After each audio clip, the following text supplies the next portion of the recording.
I found out late last night, early this morning, that my wife cheated on me. I don't know exactly what to write, but it has torn my heart in half. I don't know if I will be able to forgive her, but she wants to do whatever it takes to make it work. She seems genuinely remorseful about hurting me in our relationship. The one good thing I inherited from my grandfather is also my downfall. It's that I forgive anybody and everybody way too easily. Part of me desperately wants to go ahead and forgive her, but another part of me knows that forgiving her this soon will not solve the problem of why she cheated and what to do from here. I am at a loss and would greatly appreciate any advice on how to get through this. I am open to sharing more details if people think that will help in giving advice. Sorry for just getting back. I've spent most of the day either numb or feeling like I am going insane. I don't know if I am going to regret this, but here we go. A little background information. We have been married for only 4 months. However, we have been together for 4 years. 2 of those years, we were engaged. Before we even got married, we both agreed that whether we got married to each other or to someone else, we wanted a long engagement. We are in our late 20s. Now, to the betrayal part. A week ago, we had gone with my parents to put the family dog down. Long story short, it was a dog that had helped me get through some rough times as a teenager, and she was a dog that my wife had grown to love. I was filled with so many different emotions that I had not felt in almost 9 years, when I had to put down my own dog that I got when I turned 13 and helped me make it through my teenage years even more, that I essentially went into a numb state. I couldn't talk, cry, or do anything really. My wife tried to hold me not only for me but also because she needed comforting. I wouldn't let her out of fear that I was going to break down in the vet office. Both of us are big animal lovers. So not only did it affect us because of the reasons above, but her parents had to put down the 2 dogs that she grew up with a couple of months ago, and we just got done putting our own dog through chemotherapy after finding out he had lymphoma back in September. So we get home, and because I am back in school trying to better our lives, something that she has been extremely supportive of, I had to work on studying for an exam that I had to take online that Sunday. She seemed a little upset, but she attributed it to what we went through that afternoon. She said she was going to go out with friends and that I was welcome to join if I wanted to. 2 of the 3 friends that were there had been at our wedding.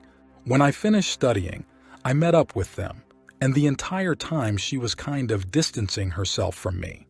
So we all get invited back to one of the friends' houses to hang out, and when we are walking to the car, I asked her to hang back so I could talk to her. I asked her what was wrong, and she expressed that she felt like I pushed her away earlier at the vet's office. I explained that I hadn't had those kinds of emotions hit me that hard in almost 9 years. She understood, and everything seemed okay between us. However, she wanted some time to hang out with her 3 friends. One of the 2 friends that had been at our wedding was a guy. So, I said that was fine, and she mentioned she was going to spend the night at the friend's house we had all been invited to, not the guy. To avoid dragging this out indefinitely, I'll share key details from the past week that I believe are important. Since the night she spent at her friend's house, she acted more distant from me. She also frequently wanted to hang out with the guy friend, explaining that it was to alleviate her depression because staying at home all day while I did schoolwork didn't help. Since the night we met up with the 3 friends, I've had a terrible gut feeling that worsened when she made this statement. In an attempt to be a caring and supportive husband, I expressed understanding and offered my help if there was anything I could do. I left it at that. Over the past week, she has been texting this guy a lot, more than I have ever seen her text anybody. This only intensified my gut feeling. On Thursday, she went to hang out with the guy friend since I had lab and class for most of the day. During my 2-hour break between lab and class, she asked if it would be okay if they hung out at our apartment with me. I agreed. While there, she used my computer and pulled up her email. She received a deal on some X toys from Adam and Eve, so she showed me. I didn't feel comfortable with it, especially with the guy friend present. I haven't mentioned this until now because I don't see it as a problem as long as it stays as two friends giving each other advice. She had heard that this guy friend was very knowledgeable when it comes to X toys, and she had asked me in the past if she could talk to him about it to get ideas for toys for us. Deep down, I didn't like it, but I thought it could just be a little jealousy. And what's the harm if he truly is just a friend and nothing more? So, back to the guy friend being in our apartment. Later Thursday night, I wanted to surprise my wife by ordering a few toys, so I opened the tab that still had her email open to get the coupon. When I opened the tab, I noticed an email from the guy friend. The subject line said something along the lines of, "This is a nice pinup of you." So I opened it, and my gut feeling got even worse. I knew something wasn't right, but I also knew that this simple pinup was not proof that she had cheated. Last night, when she got home from work, she kept pushing me to go hang out with my friends who wanted to drink a few beers. Something didn't feel right to me because she kept getting texts from the guy friend, but she tried to hide her phone out of sight from me, which she had never done before in our entire relationship. So I went out with my friends and got home. I knew something wasn't right, so I asked if I could use her phone as a flashlight when I went to let the dog out. While walking down the steps to let the dog out, whether this was right or wrong of me, I don't know, but I noticed that she had no text messages at all from this guy friend that she had been texting all week and last night. So my heart just dropped. Without thinking, I immediately opened her Facebook Messenger app and saw that they had been sexting as recently as last night after I left to hang out with some friends. I rushed upstairs and into the apartment, went into the room, freaking out, and repeating over and over, "Why did you cheat on me?" Since I found out last night, she has revealed that night a week ago, she didn't stay at her friend's house that we had been invited to, but stayed at the guy friend's apartment. They didn't have intercourse, but he gave her a hand, if you know what I mean, and a little bit of oral. She says she stopped him from giving her oral when he started. She has also revealed that they have been sexting over the entire last week. She claims that she did it because she felt alone and felt like she couldn't talk to me about it because she didn't want to stress me out because of all the stress from school. I don't believe it was her decision to determine whether her feeling lonely due to my busy schedule with school was going to stress me out too much. When I asked her why she didn't tell me, she said she was afraid of my reaction. I don't understand why she would be so afraid since whenever we get upset, we never yell, lay a hand on each other, or engage in verbal or emotional abuse. I am at a loss as to why she would fear my reaction, unless what she meant is that she was afraid I would leave her. One thing is clear. If we attempt to reconcile, it will be much harder now that she kept it from me than if she had confessed from the beginning. I have considered everyone's advice and have decided that for any chance of reconciliation, she must take a polygraph test. My only concern is that, since she got a minor in psychology, she has mentioned in the past, when we watched TV shows featuring polygraph tests, that according to her professor, they are not reliable. My feeling is that if they are used in court and by national security agencies, then how are they not reliable? I know they can be beaten, but it is difficult to beat without proper training. I learned this from an ex-girlfriend's father, a Marine who was taught how to beat one. Ultimately, I'm concerned that she might argue that even if the test indicates she was lying, the polygraph could be wrong. How should I respond at that point? I was speaking with my brother, who has always been the wise one in the family. He mentioned that, yes, I have every right to be mad and want a polygraph. However, if this is going to work in the long run, a polygraph might do more damage than good simply because it would be a statement that accuses her of cheating, although she already admitted to it. So, if I decide that I don't want her to take the polygraph, the real question is whether I can ever move on not knowing if she was telling the whole truth. Quite frankly, I don't know if I can.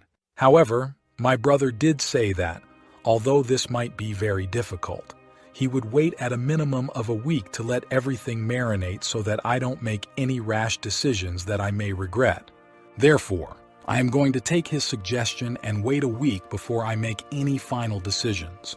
It is going to be really tough to do because I just want to make a decision and be done with it. But I know in the long run I will regret it if I do that.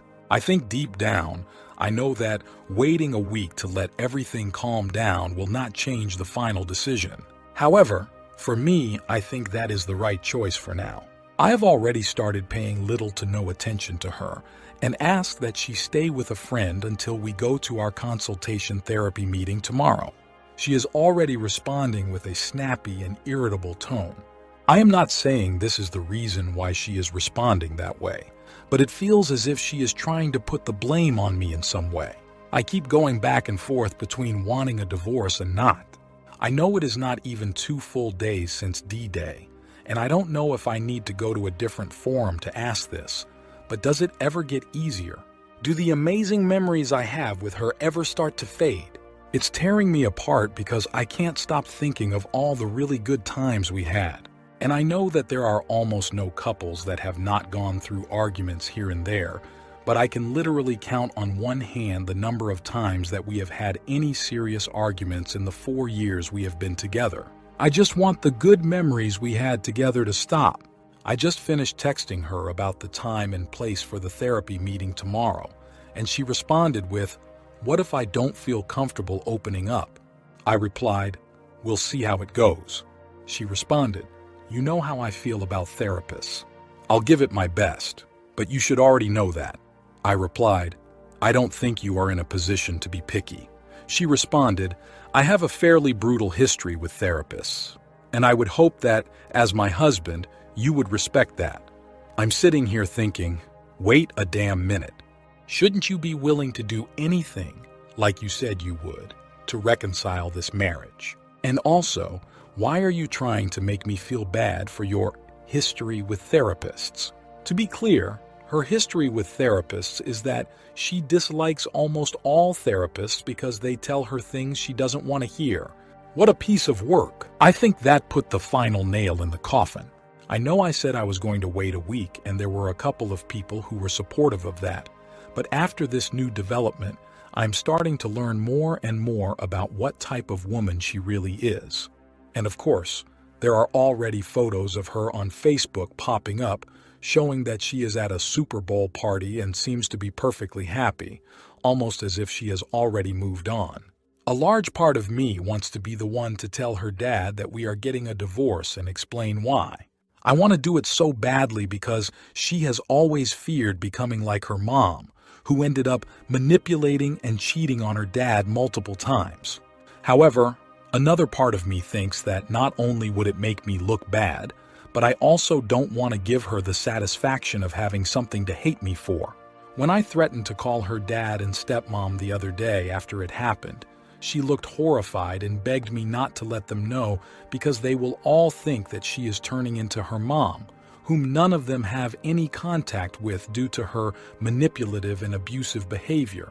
As far as I know, the only person who knows about her staying overnight with the man and cheating, other than my brother and 2 of my closest friends whom I have called for support, is her friend she is staying with at the moment.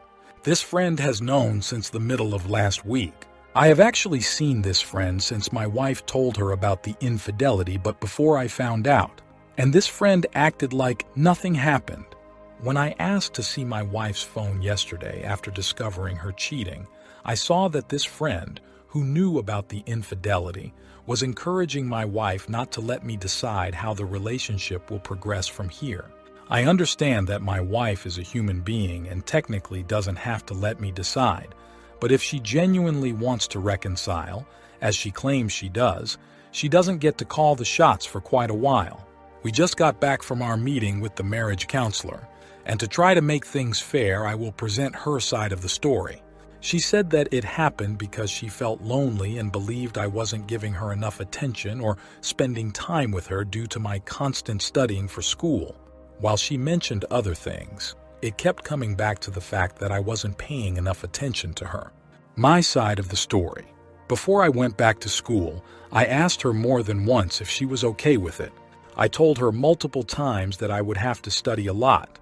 I'm currently taking prerequisites to apply for PT school, so I don't even have as much schoolwork now as I will when I get into PT school.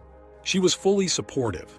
Being very needy, I even asked her if she would be able to cope with me having to study so much. She assured me she was okay most of the times I asked. On a couple of occasions, she expressed a desire to spend time with me.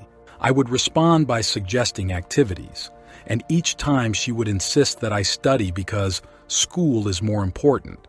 I will also add that the amount of free time, me not having to study coupled with her not having to work, we had together each week was no less than the time any couple working 40-hour work weeks, 5 days a week, would have together.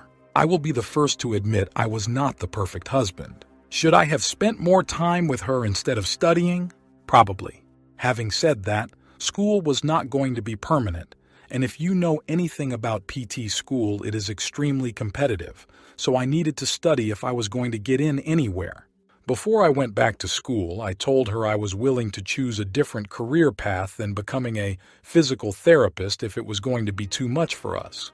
I emphasized that she is more important to me than becoming a physical therapist, but she was fully supportive.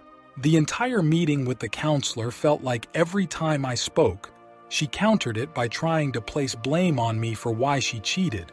She would preface it with saying, I wasn't trying to minimize what I did, but when I mentioned that I have put more attention on her in our relationship than on myself, she responded by saying that we should be putting equal attention on both of ourselves in a relationship.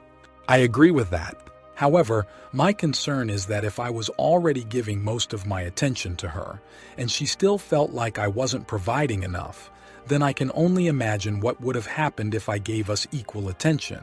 The worst part is that because of all of that, I am actually starting to feel bad and think that part of the reason she cheated was my fault. And if we don't stay together, it will be my fault. I was so ready to divorce. And now I wish I never went to that damn meeting because I am afraid I will feel guilty if I insist on a divorce. She actually admitted that she enjoyed the time with the OM without me even asking her. She said it when I told her that she was acting as if she felt sorry for getting caught, but not for what she did to me.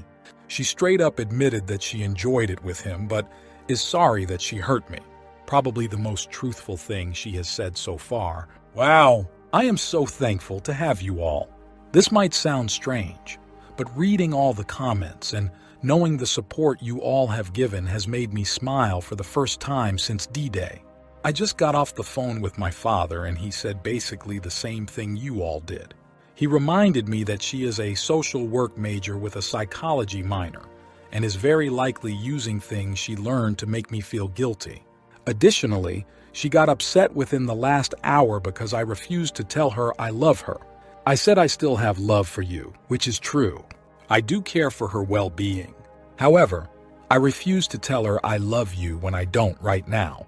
Ultimately, I am filing for divorce. Well, technically I can't until we have been separated for a year, but you get the point. Why did it hurt more telling her we are getting a divorce than finding out she cheated on me? I feel like something's wrong with me. It feels like my heart was ripped out again, except sprinkled with salt this time and then put back in. God damn it! I know I've already pulled the trigger and said we are getting divorced, but it feels like I had to choose between the worst mistake of my life and the worst mistake of my life. I think I may have messed up. She's acting the complete opposite of what everyone said she would, which makes me think that she genuinely is remorseful. What makes me think that she is being remorseful is the fact that she hasn't really done anything that anybody suggested she would or has guessed that she did. She was crying a little, not a lot, and she wasn't begging for me to take her back. She mentioned that she was disappointed that I wasn't giving our relationship another chance. Honestly, I never thought of it like that, which is why I feel like I messed up asking for a divorce. She has told me that she genuinely just wants me to be happy and that she is sorry for what she did. When she was packing everything up and we were going through who gets what, she broke down at anything that reminded her of all the good times we had together. And I have to be honest, I didn't show it, but I was breaking down inside being reminded of all those good memories as well. I am starting to think that the good times were so good that they outweigh what she did. The good memories are so good that it makes me not even care if she were to cheat on me again. I know that sounds crazy, but that's what true love does to some of us. I'm sorry for going crazy. You all are right. When I look back at the 180 that I did for just one day, yesterday, she was getting really pushy and upset with me. I think I would be lying to myself if I didn't admit that we weren't codependent on each other, at least to a small extent. I went to talk to the marriage counselor again today, except without the wife this time. She confirmed that I am not going crazy and said that easily over 90% of clients in the same position as me are on an emotional roller coaster when it comes to going back and forth between wanting and not wanting to get divorced. She mentioned that the emotional roller coaster usually lasts about a month before most people she has seen stabilize. Therefore, she recommends separating for at least a month before making any final decisions. She also mentioned that if the betrayed spouse does not get all the details of a betrayal from her experience, there is about a 50% success rate for reconciliation. However, when the betrayed spouse has had access to messages and, therefore, the details of the betrayal like I have, reconciliation only works out about 5% of the time from her experience. I know you all are suggesting that I go the divorce route, but I know I will regret it if I stick to that decision, having made it when I am an emotional wreck. I have decided to wait 1 month and reevaluate. I have made it perfectly clear to my wife that I will most likely not change my stance and will very likely still want a divorce. But if there is to be even the tiniest chance of trying to work things out, we have to separate for at least a month. So far, she has agreed without question. I hear what you all are saying. Believe me, the state we live in, got married in, requires a 1-year separation before you can divorce. The way I see it, the 1-month separation already gives us a head start on the 1-year separation requirement. Like I said, I seriously doubt I will want to reconcile, and I have made that clear to her. I am honestly just too emotional to make any rational decisions right now, though. The fact that I keep going back and forth between divorce and wanting to work things out is proof, in my opinion, that we should separate for the 1-month time. I am going to stick to that because if I keep going back and forth about wanting to divorce or not and wanting to wait a month or not, I will be starting to stoop to her level. I have already started doing the 180. She is getting her own apartment away from her friend. I am going to take everyone's advice and find a different counselor. Also, I am not saying it is right, but I think deep down I want her to screw up and be with the OM to make my final decision. Everyone keeps mentioning how we have only been married for 4 months. However, we have been together for 4 years, and we've lived together for 3.5 of those 4 years. It has been 2.5 years since we got engaged. From everything I have always read, the honeymoon phase does not strictly apply to marriage but to relationships in general. Based on conversations with friends and articles I have read online, the honeymoon phase rarely lasts longer than 2 years after a couple has gotten together. I will be the first to admit that us getting married kind of rekindled the excitement of us being together. But it didn't bring about excitement anything like the honeymoon phase for me or for her. Why would it? Seeing how we had already gone through a honeymoon phase. We got married because we wanted to spend the rest of our lives together, wanted it to be legal, and it was a step forward in the relationship, which we both know is important for many people. So going back to what I want clarity about, why is everybody making such a big deal out of us having been married only 4 months, considering everything I just wrote? I have made it crystal clear to her that if I am going to even consider reconciliation after 1 month of separation, we must remain monogamous, and there shall be no contact whatsoever with the OM. She has no idea that I have multiple resources to recover deleted messages, so I am not very worried about her trying to cover up anything. After reading everyone's advice and taking into consideration everything that I am starting to remember now that most of the fog has lifted, I don't see any option other than divorce. I remembered how in MC the other day she kept trying to say that I threw her phone at her when I had rushed into our place of living after finding the messages on her phone that revealed the affair. She also kept trying to play the victim by talking about how the way I acted when I found out about the affair has harmed her mentally. To make things clear, I tossed her phone on the bed next to her. And when I say throw, I mean a slightly hard toss. When it happened, she was still mostly asleep, and she has terrible vision, being legally blind without contacts or glasses. I threatened divorce upon finding out about the affair. Also, I will be the first to admit that I was pissed, and I overreacted by breaking and throwing away all the toys I had bought for her. In hindsight, I shouldn't have done that. But I never once verbally, unless threatening divorce is considered verbal harm, or physically harmed her. To make things worse, she has told her family all of the details, according to her. Although I don't know exactly what she told them, I can almost guarantee she tried to play the victim and said that I threw her phone at her. Ugh! I thought the anger phase was over. Boy, was I wrong. By her saying I was trying to physically harm her, it's the exact same nonsense her manipulative mom did to her dad when she was growing up. I guess like mother, like daughter. I have come to find that one of the most difficult parts of being separated is that the WS has more people supporting her in the wake of the affair than I have. I don't wish for her to have no support. I'm not that mean and cold. Believe me, I know life isn't fair. I've learned that many times in my life. But it just doesn't seem fair that the person who was having the affair is getting more support than me. And to be honest, whenever I see that she has all this support, it feels like someone keeps twisting the dagger in my heart. I have been implementing the 180 and have been paying very little attention to her. To be honest, the 1 in 80 has been helping me get through a lot of this because it is forcing me to face the fact that I can get through this and live my life without her. Going back to her amount of support, it's just one of those things I have noticed that wasn't making sense to me. So instead of giving her the attention and trying to ask her or her friends why, I thought I would ask you all. Your text is clear, but I made a few minor adjustments for better flow. Even though I know I have made a lot of progress, it is always nice to hear that someone else has noticed. Sometimes, it scares me how much progress I have made in the last couple of weeks.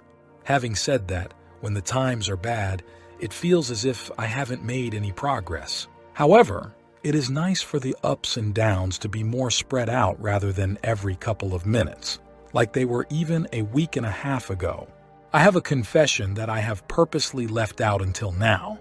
I guess because I was so hurt by the affair that I did not want any criticism when I first came to this site for advice, help. As I have mentioned before, I kind of snapped and destroyed all of her toys that I had bought for her.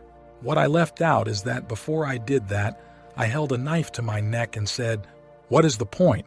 I was not and still am not into self-harm.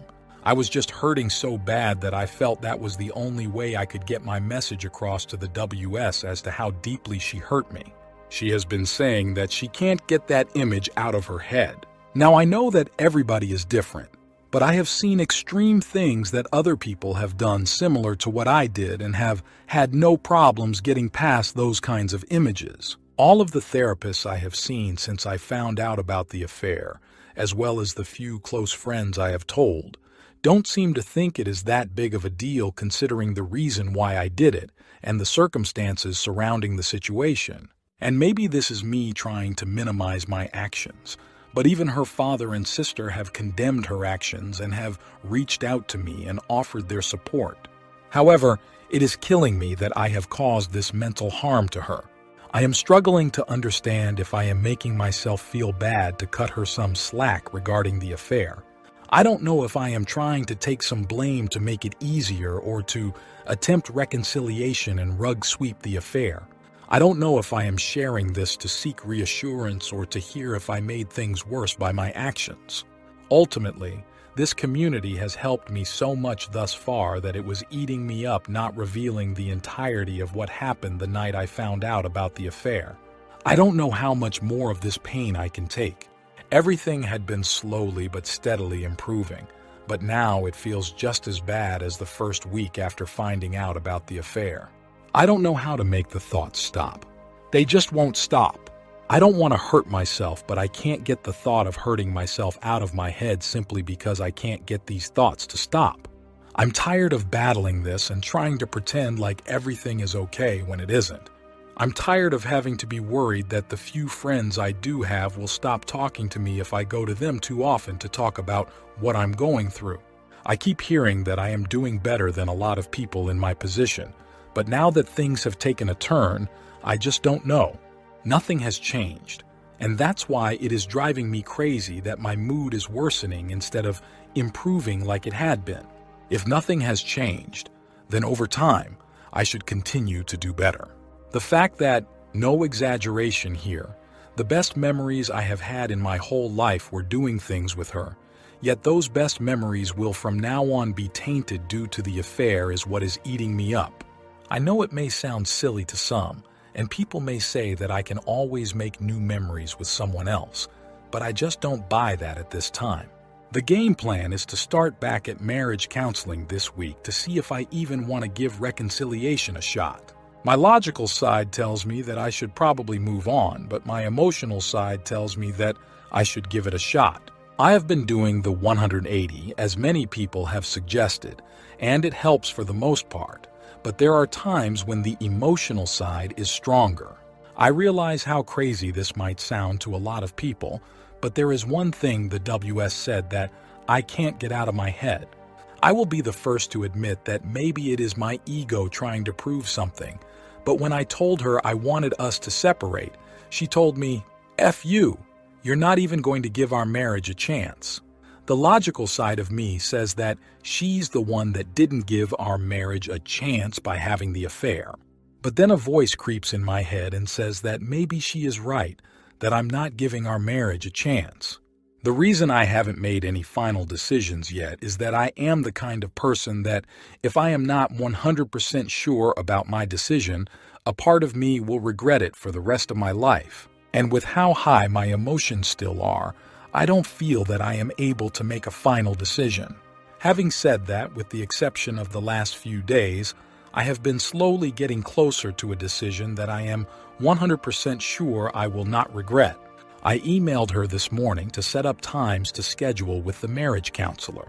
My email basically said that if we are going to make the marriage work, we can't keep putting off going to see a therapist, and that it is going to take years to heal from this, not just a few months like she thinks.